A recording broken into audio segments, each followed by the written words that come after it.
10ના ટકોરે અમરેલીથી સમાચાર મળ્યા છે કે જિલ્લાના લીલિયા તાલુકાના કણકોટ ગામેથી ચકચાર મચાવતી એક ઘટના સામે આવી છે, જ્યાં લગભગ 3 થી 4 વર્ષની સિંહણનો શંકાસ્પદ મૃતદેહ મળી આવ્યો છે.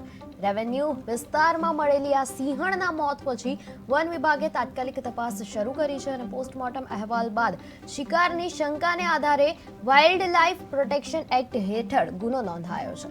હાલ વન વિભાગની લગભગ 9 ટીમો દ્વારા વિસ્તારની ચકાસણી અને પુરાવા એકત્ર કરવાની કામગીરી ધમધમાટથી ચાલી રહી છે. ગતરોજ લીલિયા તાલુકાના મોટા કણકોટ ગામે સવારના સમયે એક માદા સિંહનો મૃત્યુ થઈ અને એનો મૃતદેહ મળી આવેલ. માદાની ઉંમર અંદાજે 3 થી 4 વર્ષ હતી. પ્રાથમિક દ્રષ્ટિએ તપાસ કરતાં આ મૃત્યુ શંકાસ્પદ જણાઈ આવ્યું. એ માટે અમે તાત્કાલિક એને ક્રાકચ ખાતે આવેલ અમારા એનિમલ કેર સેન્ટર ખાતે શિફ્ટ કર્યું અને ત્યાં 2 વેટરનરી ઓફિસરની હાજરીમાં એનું પેનલ પીએમ કરવામાં આવ્યું.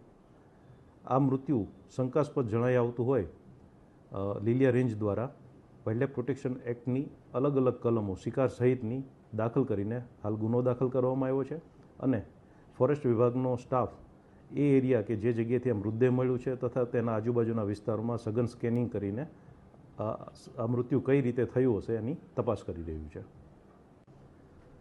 ગતરોજ લીલિયા તાલુકાના મોટા કણકોટ